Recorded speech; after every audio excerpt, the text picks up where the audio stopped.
Après avoir un temps joué la pièce fin de partie, l'UMP nous offre à présent une moderne version d'Embrassons-nous Folleville. Nouvelle direction, nouvelles règles du jeu démocratique, nouveau départ. On prend les mêmes, mais promis, on ne recommence pas à se chamailler. Avant de parler de ces bonnes résolutions de début d'année avec Nadine Morano, retour en images sur une élection qui a tourné au piège à cons. C'est la photo de la semaine. Nouvelle organisation à l'UMP, nouvelle équipe dirigeante, enterrer l'âge de guerre. Dans l'Express cette semaine, Jean-François Copé se confie « J'ai vu un niveau de haine irrationnel au sein de ma famille politique. L'épisode restera une blessure. Retour en arrière. » 18 novembre dernier, Jean-François Copé devient président de l'UMP avec 98 voix d'avance. Fraude, tricherie, irrégularité. Chez Fillon, on attaque. On ne peut pas avoir confiance dans les statuts d'un parti dont le président s'est autoproclamé dimanche soir, alors même que la commission avait même pas commencé à décompter les voix. Un parti politique, c'est pas une mafia. Copé accusé, Copé touché, mais pas coulé. Le comportement de François Fillon, c'est l'histoire d'un mauvais perdant qui vient donner maintenant des leçons de morale sans jamais se les appliquer à lui-même.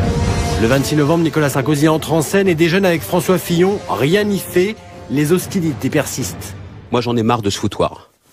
Hier, Nicolas Sarkozy impose aux deux, François Fillon et Jean-François Copé, une sortie de crise. Et là, ce matin, à nouveau, on est dans l'impasse. Le 27 novembre, François Fillon annonce la création d'un groupe parlementaire dissident, le RUMP, Rassemblement UMP. La ligne rouge, elle a été franchie. Moi, j'en tire les conséquences, voilà. Nous allons éclater devant les Français. Il faut attendre le 17 décembre pour une sortie de crise. Un accord, les militants revoteront en septembre prochain. D'ici là, silence dans les rangs. Ceux qui ont voté pour François Fillon reconnaissent Jean-François Copé comme le président de l'UMP et veulent que tout cela s'arrête. Derrière cette belle photo de famille, un mois de division, de coups bas, de phrases assassines. Recoller les morceaux après s'être déchirés. Un vœu pieux. Dans le nouvel organigramme de l'UMP, cette Procopé occupe le rang de déléguée générale chargée des élections. C'est vous dire si elle aura du boulot. Elle n'est peut-être pas corésienne, mais assurément copésienne. Bonsoir, Nadine Morano. Bonsoir. Bonsoir. Merci d'avoir accepté notre invitation. Alors, si j'ai bien suivi, on est passé de l'UMP à l'AMP, armée mexicaine du psychodrame, puisque tous les postes vont être doublés. C'est un fauteuil pour deux. Pour chaque fonction, il y aura un Procopé et un Fillon. Vous êtes chargé des élections. Si je peux me permettre, c'est un choix bizarre, puisqu'on se souvient que vous avez été battu à plat de couture pendant les législatives, et c'est quand même à vous qu'on confie les élections. C'est pas un peu étrange comme choix ? Non, parce que vous savez, dans la vie politique, vous connaissez à la fois des victoires, des défaites. J'en ai connu. Jean-François Copé a déjà été battu aux élections législatives. François Hollande a même été battu aux élections législatives. Ça l'a pas empêché d'être président de la République. Le ministre de l'Éducation, M. Payon, avait été battu aux élections législatives. Donc, ça fait partie de l'engagement politique. À moins d'être vraiment dans un secteur où sociologiquement, vous avez toutes les chances d'avoir un parcours électif sans problème. Voilà, et moi, ma région, c'est un secteur très difficile. Mais par ailleurs, si on veut en venir à l'épisode que nous avons traversé... Mais vous aviez l'air sidéré parce que vous voyez, pourtant vous étiez en première ligne, vous avez suivi ça au jour. Non, c'est pas le jour, d'être vous aviez l'air sidéré. surprise Ah bah pas du tout, pas surprise. de la violence de ce que vous entendiez. Non, pas surprise. Vous aviez oublié peut-être. Non, j'avais pas oublié non plus. Je trouve simplement que c'est beau, c'est triste quoi. Vous me présentez maintenant comme copéiste, comme si... Non, mais franchement, je suis d'abord... Qu'est-ce que ça veut dire? J'ai soutenu Jean-François. Ça veut dire que toutes vos déclarations étaient en faveur de Jean-François Copé. Mais j'ai soutenu Jean-François à cette élection, mais c'est ma famille politique. Je veux dire, je ne suis pas à soutenir Jean-François Copé à la présidence de l'UMP pour me dire je suis contre François Fillon. C'est ridicule. Vous voyez ce que je veux dire? C'est de ma faute, Nadine Morano. J'avais complètement oublié de vous dire qu'ici, on n'avait pas le droit à la langue de bois. Mais c'est ma faute. On va recommencer l'entretien parce que, écoutez, franchement, il y avait une guerre à mort entre les partisans de Copé et ceux de Fillon. Et donc, c'est pour ça que la réconciliation d'aujourd'hui nous fait un peu rire, parce que la photo de famille, ça ressemblait plus à un enterrement qu'à une renaissance. Donc là, vous essayez de nous vendre, mais non, c'était pas si terrible. Non, j'essaye pas de vous vendre quoi que ce soit. D'abord, j'ai pas la langue de bois non plus. Des fois, vous avez peut-être la langue de marbre, mais pas moi.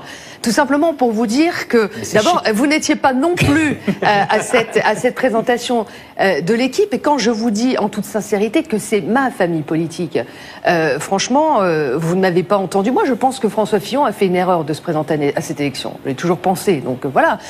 J'ai dit dès le départ, en soutenant Jean-François, crois que d'abord, il nous faudrait très vite revoir nos statuts, parce que vous savez, cette élection, elle nous donnait un président pour 3 ans. Ce qui veut dire qu'en 2015, on recommençait une élection en plein quinquennat, ce qui est absurde en fait.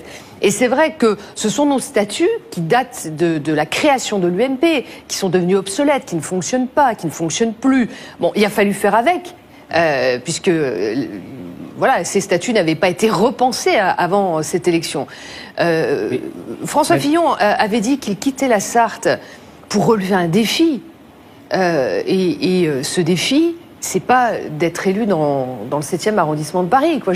Le défi, c'était aller conquérir la capitale. On a vraiment besoin de François Fillon. Non, mais c'est amusant parce que non, mais je sais pas taper. Pourquoi vous dites taper? Vous voyez, c'est vous qui avez envie de ça. Mais si, vous en avez envie. C'est pas taper que de dire que François Fillon, ancien Premier ministre de la France, qui a quitté la Sarthe, et je l'ai suivi, et je l'ai soutenu sur cette décision, de relever ce défi de la capitale, c'est pas d'aller dans un territoire où vous êtes très très facilement élu. Non, mais je vais vous dire ce que j'entends. Il y a pour vous un candidat légitime qui est Copé et un qui est illégitime, Fillon. Et je vois bien que cette réconciliation n'est que de façade, puisque vous dites le contraire. Monsieur Jolot, déjà vous détournez mes phrases. Je n'ai pas dit qu'il était illégitime. Je les interprète, puisque vous êtes dans la langue de bois, je suis obligé de les interpréter. Mais non, c'est vous qui dites ça et ça n'est pas la réalité. J'ai dit que je pensais qu'il avait fait une erreur, François Fillon, d'aller à cette élection. Je pense qu'il aurait dû se réserver pour ce combat. C'est mon analyse politique, j'ai le droit de l'avoir quand même. Pour ce combat de Paris. Candidat unique, Copé. Ah non, mais drôle de vision de la démocratie. Mais pourquoi candidat unique Copé? Non, parce qu'il y avait Copé contre Fillon. Non, mais Copé contre Fillon, on dit que Fillon a eu tort de se présenter. Vous n'avez pas changé. Ça fait longtemps que je vous ai pas vu. Vous non plus, malheureusement. On essaye de. Mais non, mais vous avez beau essayer de me triturer dans tous les sens, intellectuellement parlant. Oui, je vous dirai mon analyse. Je vous dirai mon analyse. Et mon analyse, elle est celle-là. C'est bien sûr, il faut plusieurs candidats. On n'a jamais dit qu'il fallait pas un seul candidat. François Fillon est ancien Premier ministre de la France. Ce grand défi de Paris, on avait, enfin, je pense toujours aujourd'hui, au moment où je vous parle, qu'on a besoin de lui pour la conquête de Paris. Je le pense très sincèrement. Madame Morano, quand on vous entend parler de Fillon et parler de votre famille politique, on ne peut pas ne pas penser au célèbre mot d'André Gide, « famille, je vous hais ». Mais c'est pas ce que je ressens, moi. C'est ah oui, famille, c'est moi, c'est ce que j'entends. Deuxièmement, pour cette réconciliation, moi, ce qui me frappe, c'est pas l'hypocrisie, parce qu'elle est dans toutes les familles politiques et dans tous les partis, et ça fait partie du jeu politique. Mais en revanche, ce qui me frappe, c'est l'aventure humaine, la politique. Mais absolument. Ce qui me frappe, c'est que c'est la revanche des barons. C'est-à-dire que quand vous dites les statuts de l'UMP sont dépassés, moi je crois que c'est l'UMP qui est dépassé.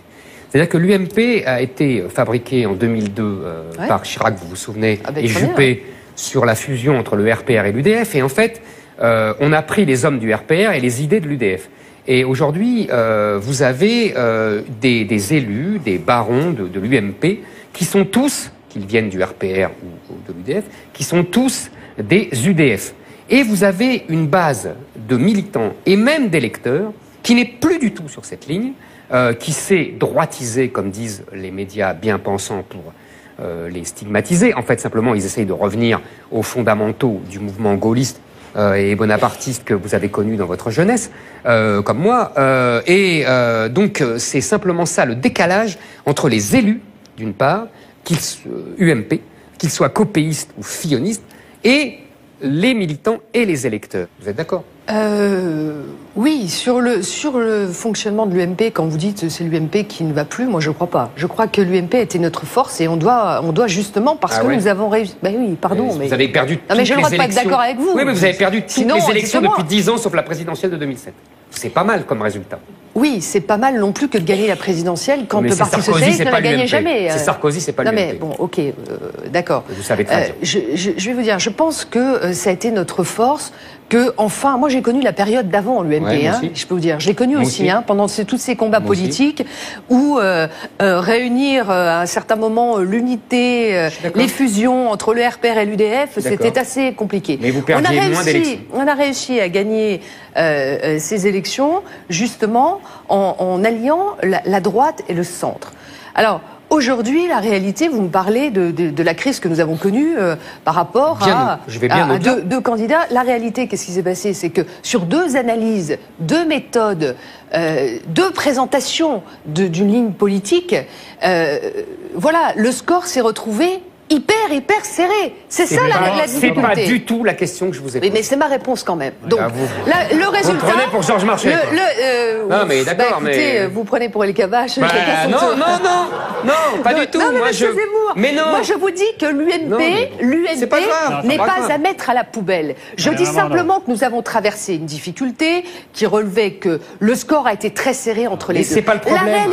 La réalité, c'est que... pour l'instant... non, c'est pas le problème. Est-ce que vous permettez, je repose la question autrement. Il y a une question. Je peux terminer? Non, parce que sinon, on va s'embourber là-dedans. Il y a une question que ces 2 mois de crise n'a pas tranché. Est-ce qu'il s'agissait d'un conflit d'ego? Mais moi, je ne veux pas revenir sur Copé-Fillon. Ou était-ce un conflit entre 2 lignes politiques très distinctes? D'un côté, une ligne très droitière, dans laquelle vous pouvez vous reconnaître, puisque vous avez avoué... sur quel sujet? Oui, absolument. Vous avez avoué votre admiration pour Marine Le Pen, vous avez admis que vous aviez vous avez entendu.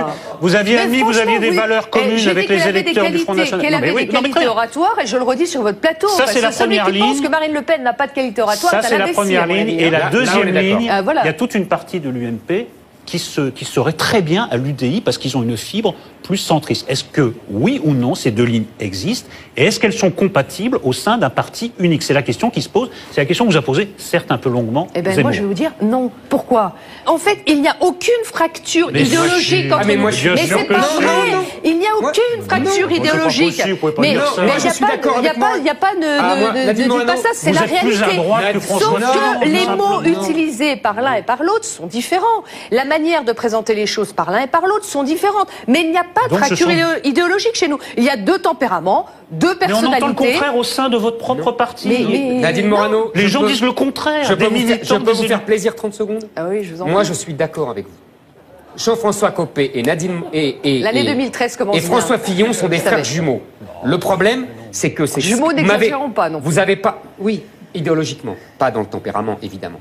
Le problème que vous n'avez pas entendu tout à l'heure, vous n'avez pas voulu me répondre, c'est que on s'en fout de Copé et de Fillon et de Morano. C'est que le problème, c'est que vous êtes tous dans un îlot centriste et que vos électeurs ne sont plus là et que vos militants sont encore moins là. C'est ça que vous ne voulez pas voir et c'est pour ça que vous ne me répondez pas. Mais c'est pas grave, on va continuer sur ce thème-là. Monsieur Zemmour, je vais vous dire, quand vous voyez les résultats de cette élection, où chacun pensait, d'ailleurs tous les observateurs nous disaient que François Fillon ferait un score écrasant, que Jean-François Copé, mais on se demandait pourquoi il devait être candidat. Et même moi, quand j'ai soutenu Jean-François dans cette aventure, on m'a dit mais pourquoi tu soutiens Copé? D'abord, tu as été la ministre de Fillon, pourquoi tu soutiens Copé? Mais parce que je pense que le langage de Jean-François, sur certains sujets plus clair lorsqu'il parle de la droite décomplexée. Mais il a raison. Quand, par exemple, on lui a fait tout un flanc sur l'histoire du... C'est le cas de le dire. Un flanc sur le pain au chocolat. Sur le pain au chocolat. À juste titre. À juste titre. Vous n'avez pas fait exprès, mais c'est bien. Mais je trouve que c'est profondément scandaleux. Alors, je vais vous choquer complètement, pour y aller jusqu'au bout. Je pense que ce qu'a dit Jean-François, d'abord, je ne le pense pas, je le partage à 100%. Quand vous êtes élu et quand vous êtes confronté à la réalité de la vie quotidienne, avec des actes extrémistes, parce que la réalité de la vie quotidienne, c'est de se faire voler son pain au chocolat. Mais arrêtez, d'abord dans le livre, il l'a écrit. Il l'a écrit. C'est ça la réalité. Non, il l'a écrit. Ne faites pas rire. C'est pire que ça. T'as raison, c'est pire que ça. C'est pire que ça. C'est se faire casser la figure parce qu'on est musulman et qu'on ne veut pas respecter le ramadan. Parlons de ce qui existe. Parlons de ce qui existe, pas de ce qui n'existe pas. Vous vous rendez compte de ce que vous dites? Vous niez la réalité. Je nie cette réalité. Et je nie l'usage qui en est fait et l'instrumentalisation qui en est faite. Niez Toulouse, niez Mera, niez tout ça. Mais si, mais vous voyez, vous êtes dans mais c'est à cause de gens comme vous qui laissez croire sur des plateaux de télé que des actes extrémistes ou des comportements extrémistes n'existent pas. Je vous parle d'un acte, je vous parle de quelque chose de précis. Je trouve ça vraiment irresponsable de quelqu'un qui brigue non seulement la présidence de l'UMP, mais peut-être plus, d'utiliser et d'instrumentaliser des épisodes imaginaires. Non, je trouve ça dégueulasse, je vous le répète, je trouve ça ignoble.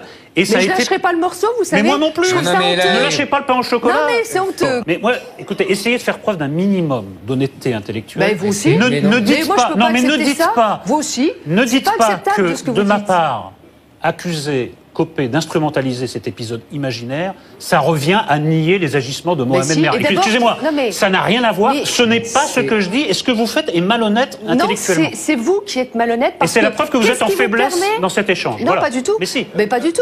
Mais qu'est-ce qui vous permet de dire que c'est un épisode imaginaire, vous qui n'êtes même pas allé sur le terrain un mot, faire une enquête par exemple pour voir si c'est la réalité ou pas. Je trouve un peu dingue parce que vous êtes assis à une table